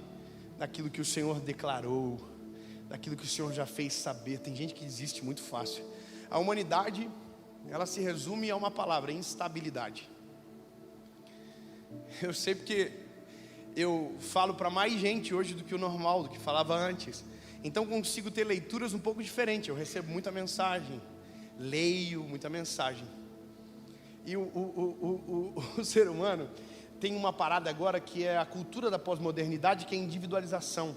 Então é a parada de eu consigo, sozinho. Aí tem os mentores, né? Os cabras que são inteligentes, que dizem, não, você consegue sozinho, né? Fala, vai para frente do espelho. Maneiro, né? E diz, você é uma máquina de vencer. Aí você fica, e o reflexo é uma galinhazinha velha, uns pintinhos frouxos, entendeu? Mas você está ali, você é uma máquina de vencer. O seu dia vai ser incrível. Aí você sai de casa, tropeça numa pedra, xinga a pedra, a mãe da pedra, a avó da pedra, e diz, eu vou me matar, a minha vida está tudo errado. Isso é a gente é instável demais. Jesus não. A gente quer uma coisa hoje, quer outra amanhã, quer uma de manhã, outra de tarde. Eu quero casar, eu quero uma bicicleta. Essa é a loucura da vida do homem. E a individualização aumentou isso, separou isso em cubículos. Então está cheio de gente morrendo sozinha, com a fé afetada, porque acreditou de maneira cega naquilo que Jesus não veio fazer. Daquilo que Jesus não é. Está cheio de gente com convicções erradas sobre Jesus. Uma vez eu ouvi que nós temos que colocar Jesus na parede para dizer o que Ele tem que fazer por nós. Você tem que decretar nele. Por que decretar nele? Irmão, se o meu filho fala assim, pai, eu te ordeno. Agora, se a Serena fala, já é um pouco mais difícil. Não, brincadeira. Estou brincando, conselho tutelar, só uma brincadeirinha. A gente precisa entender que os desígnios de Deus ultrapassam. E nós só colecionamos tantos projetos fracassados porque sempre estamos tentando fazer distante da convicção da palavra dele. Casamos errado, escolhemos um trabalho errado, sabe, vivemos uma vida distante da vontade dele, porque a gente não tem paciência. Porque a porta não abre, a gente chama o chaveiro para abrir. Sabe, a porta tranca e a gente mesmo assim fica sentado na porta.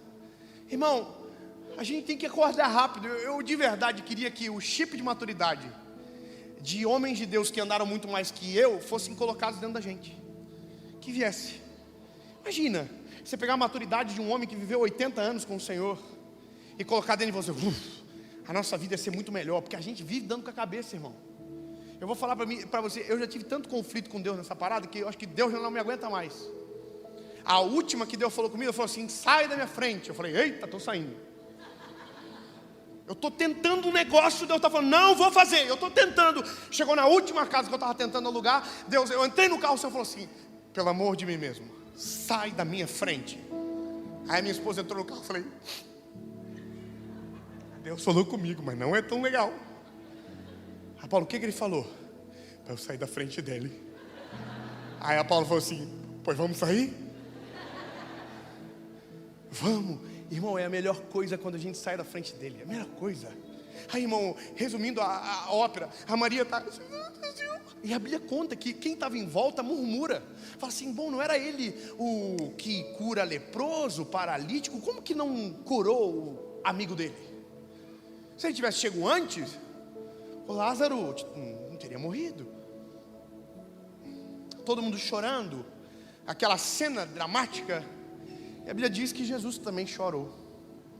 João capítulo 11, 35 diz que Jesus interrompe o circuito de fala para um choro. E não é o choro nosso, não é o choro de fragilidade, não é o choro de impotência, é o choro de empatia. Era Marta e Maria chorando, amiga dele. Ele sente o que a gente sente. Irmão, eu quero que você saiba que o Deus que você serve não é apático à sua dor. Eu vou falar de novo. O Deus que você serve não é apático à sua dor. Ele conhece o teu coração, Ele conhece a tua história, Ele sabe pelo que você passa, Ele sabe as dores que você enfrenta, as batalhas que você luta. Sabe por quê? Porque antes de ser o nosso Salvador, Ele foi eu e você. Ele viveu exatamente isso, porque Ele venceu isso. Ele diz, olha, não fiquem atribulados, tem de bom ânimo, porque eu venci o mundo. Você está entendendo? Ele está dizendo, você também pode, eu sei o que você sente. O choro não é o choro nosso, é um choro diferente. E aí a Bíblia completa que a frase de Jesus que vem a seguir é: me levem aonde vocês sepultaram.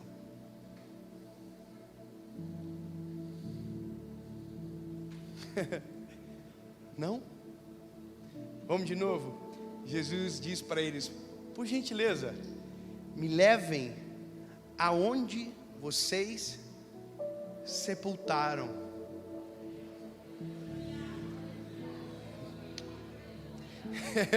Vamos de novo.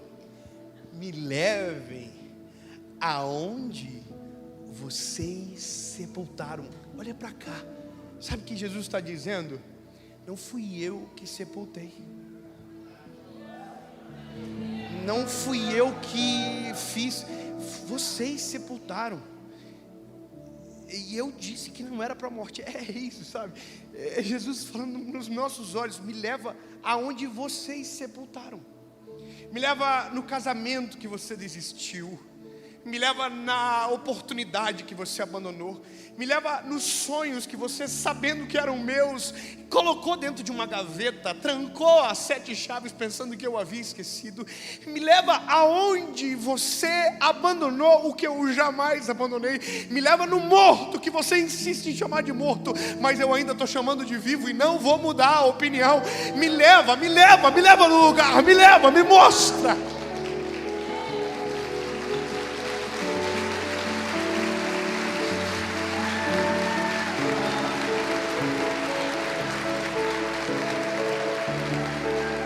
Sabe, refaz o caminho aonde o cortejo passou, e agora eu vou junto, me leva junto. A pergunta é, na nossa cabeça, é: o que Jesus quer com isso? Sabe, qual é o propósito disso? E aí, eu confesso para você que demorei muito para entender que o Kairos é surpreendente e o Cronos é previsível. Quem vive pelo Cronos vive uma vida previsível, sem graça. Agora quem vive no Kairos de Deus vive tendo surpresas extraordinárias da parte do Senhor. Zé, como é aquela música? Eu vou chegar depois. Eu vou mostrar pra quem achou que terminou. Eu vou deixar pensarem que o projeto falhou. Eu vou chegar depois, só pra impressionar. Eu tô montando um contexto porque eu quero impactar e já levo.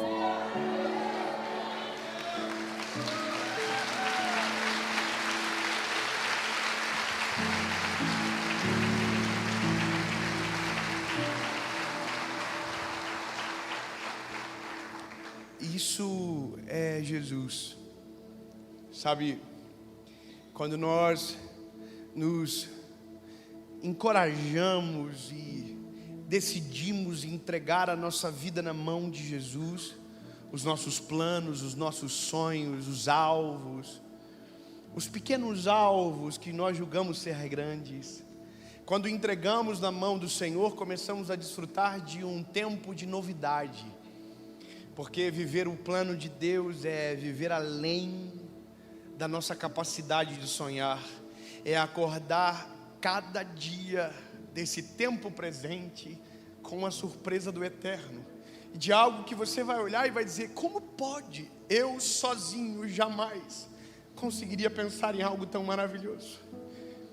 E é isso, eu entendo que a cada dia que passa desisto mais de viver o que penso para viver o que Deus já pensou, o que Deus já desenhou, o que Deus já escreveu. Minhas expectativas não se comparam ao plano dele, não se comparam ao que ele pensa, não se compara com o caderninho dele. O caderninho dele, irmão, é sinistro. O nosso é fraquinho, tem pouca página, pouca visão, pouca compreensão.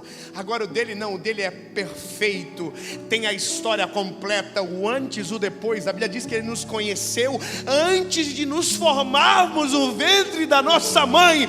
Irmão, a gente está discutindo quando se dá a vida para falar de aborto. Vai para a palavra, a vida deu antes de você existir. O Senhor já sonhou você, já pensou em você, você já era um plano perfeito dele. Você está entendendo? Ele já viu. Ele já viu. Bom, me leva onde vocês sepultaram.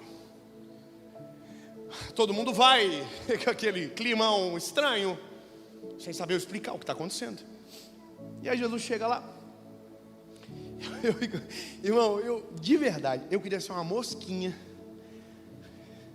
atemporal para poder ir lá e voltar aqui para contar para vocês. Tem algumas coisas que eu quero chegar no céu e eu quero tirar limpo. Não, irmão, estou falando sério, mandar na real para vocês. Eu leio a Bíblia e eu sou o tipo de gente, irmão, que eu não consigo ficar quieto. Eu preciso sair e contar para alguém o que eu vi. Irmão, eu estou lendo hoje Gênesis. A Bíblia diz que o Senhor Deus, quando o povo estava prestes a atravessar o mar, tirou a nuvem da frente e colocou atrás do povo. No lado do povo era luminoso, no lado do Egito era sombrio. O que Deus estava fazendo? Deus estava cobrindo o povo do passado dele. Deus estava escondendo o povo do passado para que então o povo fosse rumo ao futuro. Eu já estou assim, ai meu Deus do céu. Liga para a esposa: Paula do céu, você não acredita? E a Paula já está assim, que ela já recebeu 100 ligações dessa no último mês. Irmão, eu quero chegar para Moisés. Eu quero perguntar, conta como era a nuvem. Conta. Eu quero chegar para Pedro. Falar, Pedrão, conta para mim o peixe, Pedro. Me fala do peixe, como é que foi essa parada de passar a noite toda passando vergonha e de repente bateu o recorde de pesca da vida? Me conta, Pedro, o que você pensou? Fiquei rico, fiquei pobre. Porque a Bíblia diz que Jesus mandou ele abandonar tudo. E eu quero chegar para Jesus e perguntar: o que foi que o Senhor viu em nós? O que foi que o Senhor enxergou na gente, a ponto de entregar-se na cruz do Calvário por gente igual? Oh, irmão, existe uma música chamada I Can Only Imagine. Eu só posso imaginar. E uma das coisas que ele diz é o dia do encontro, quando encontrarmos com o Criador. Sabe, eu não sei você, mas eu almejo esse dia, sonho com esse dia, e sei que ele vai acontecer, porque tudo que ele prometeu, ele vai cumprir. A Bíblia diz, eu vou vos preparar um lugar, mas voltarei para te buscar. Vai acontecer. Mas a parada aqui é imaginar a cabeça da galera assim. Jesus falou assim, remove a pedra do sepulcro. Irmão, uma exumação do nada. É isso que está acontecendo. Uma exumação na luz do dia, sem aviso prévio, autorização da prefeitura. Nada, irmão. Do nada ele falou assim, tira a pedra. Aí o povo está assim, gente, ele é tudo isso que vocês estão falando mesmo? Porque se ele não for, eu vou peitar. Eu vou falar que eu não vou abrir. Aí o povo está assim, abre. Porque se ele invocar no ser, irmão, Ele pegou um endemoniado em Gadara, que se você visse o que ele fez... abre. O povo tudo assim, não, eu vou abrir, mas vou abrir só para ver o que vai acontecer, porque eu sou curioso. Irmão, removeram a pedra. Foi a gente que colocou, e a gente tem que tirar. O mesmo trabalho que a gente teve, a gente tem que trabalhar de novo. É isso que acontece, Deus não desiste do que você desistiu, então você vai ter que redesistir. Não sei, desistir. Boa, palavra nova do português, o povo ama. Estão mudando tudo.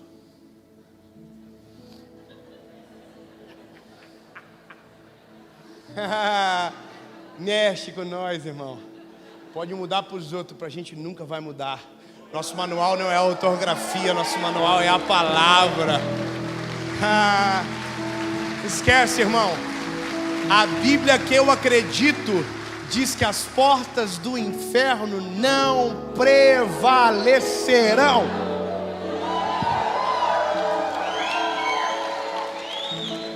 Fala o que vocês quiserem. Remover a pedra. Aí Jesus falou para Lázaro: Lázaro, ressuscita! Não, irmão, lê. Tem que ler. Para de ser cabeçudo. Tem que ler. Porque se Jesus diz ressuscita, a palavra que ele disse no começo cai por terra. Porque o que ele disse? Ele não está morto. A doença não é para a morte. Ele não está morto. Então, como eu chamo alguém de morto agora, para dizer ressuscita, eu tenho que reconhecer que está morto. Irmão, Jesus é maravilhoso. Como diz meu filho, maravilhoso. Ele olha para dentro e diz: Lázaro, vem para fora. Bora, Lázaro!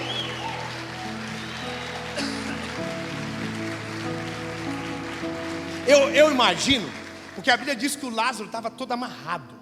Eu imagino que deve ter dado uns segundos assim de tensão. Entendeu? Que deu tempo para quem é fofoqueiro fofocar. Entendeu? Falou: tá vendo, Marilene? Falei que esse homem era maluco. Olha aí, ó. Chamou para fora, não saiu ninguém. E o cheiro? Você sentiu o cheiro que tá já? Porque aqui na Galileia dá um calor absurdo, né? Galileia, nem sei se está na Galileia, até agora inventei. Mudei a geografia do túmulo e nem sei. Deus me ajude, se for errado, o Senhor me complique. Irmão, resumindo a ópera, a Bíblia diz que o Lázaro saiu para fora. Oh, irmão, poxa, obrigado, irmão. Deus o livre. Estava 4 dias o homem deitado lá. Lázaro saiu para fora.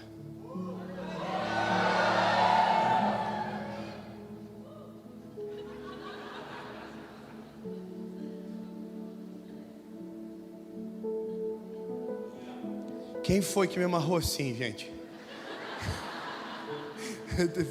Quem foi que me amarrou? Jesus devia estar assim, ó. Olha, Lázaro, eu falei que... Eu avisei. O povo aí que é desconfiado no mundo. Marta e Maria, essas horas, irmão, devem estar assim... Que bobiça que nós falamos para ti, Jesus, que você não queria cura, o Senhor tinha ressurreição. Ai, Jesus, desculpa, nunca mais vamos fazer igual. Porque é assim que a gente fica quando o nosso plano é frustrado e o plano que vem a seguir é maior do que a gente poderia imaginar. É assim que a nossa carinha fica, o nosso queixo faz assim, ó, cai lá embaixo. Porque a gente olhou para o lado e pensou: nossa, isso aqui é incrível, isso aqui é o supra-sumo. Aí Deus falou: calma, bebê, deixa eu trabalhar. E aí a obra fica pronta. E quando a gente olha para a obra dele, a gente fala: what? É muito maior do que eu poderia imaginar. É muito melhor do que eu poderia sonhar. É muito mais incrível, o teu plano é perfeito. E aí a gente, uau! Mas antes de falar uau, irmão, a gente reclamou. Encheu a paciência do Senhor. Irmão, para de encher o saco e confia. O que ele disse, vai acontecer? Vai acontecer. Mas a pesquisa.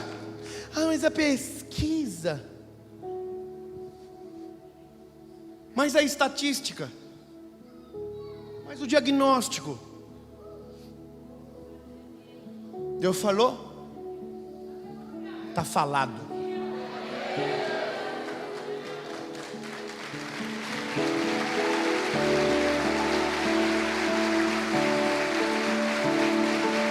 Aquilo que parecia impossível,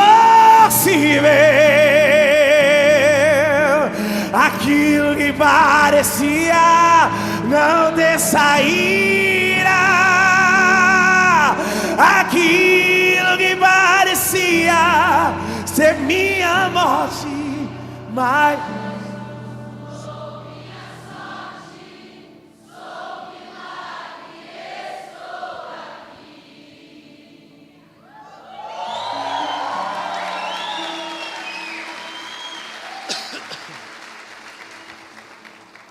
tem duas histórias em aberto.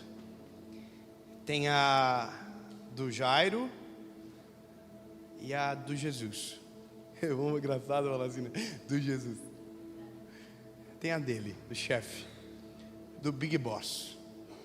A do Jairo, você já sabe, Jesus entrou na casa onde a menina estava dormindo. Que bom que vocês sabem. Falou, acorda menina. Tipo a Ana Maria Braga. Me perdoa, perdão. Jesus, desculpa, Senhor, minhas referências são péssimas. Foi a única coisa que veio na cabeça.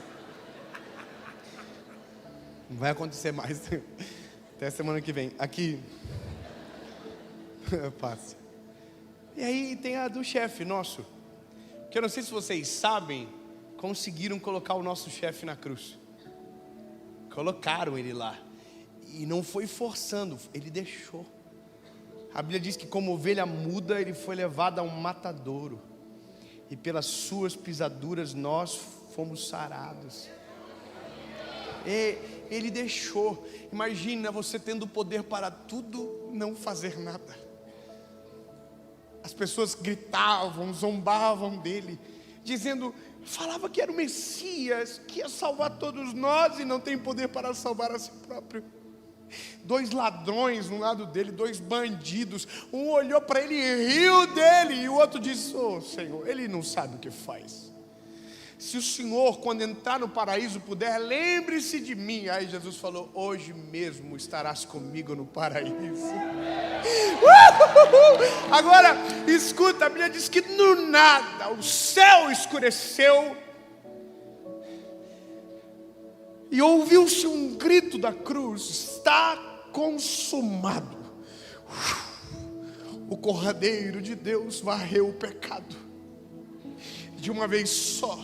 O que o sacerdote precisava todos os anos, ele fez de uma vez só.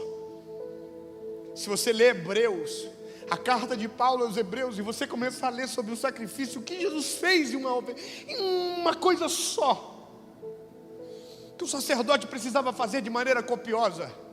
Se você lê sobre o Monte Sinai, que ninguém poderia subir, não poderia tocar nos limites, e hoje está disponível para nós a glória do Eterno, sobre todos nós, um sacrifício. A Bíblia diz que rasgou o véu do Santo dos Santos dentro do tabernáculo de alto a baixo. Acesso, salvação. Mas aí a Bíblia diz que ele morreu, irmão. E que Salvador é esse que morre? Que Salvador é esse que morre no final? Ai, que bom. Eu gosto do rostinho dos irmãos que tem vontade de dar spoiler. Eles ficam assim, mas ele está vivo.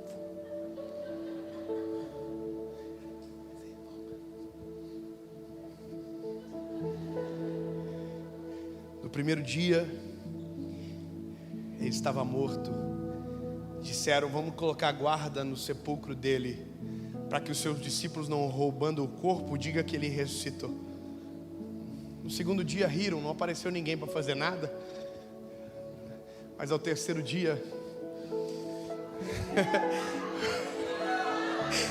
os anjos do Senhor desceram, os guardas foram atordoados, a pedra foi removida, e o nosso Salvador, que vive e reina para sempre, ressuscitou.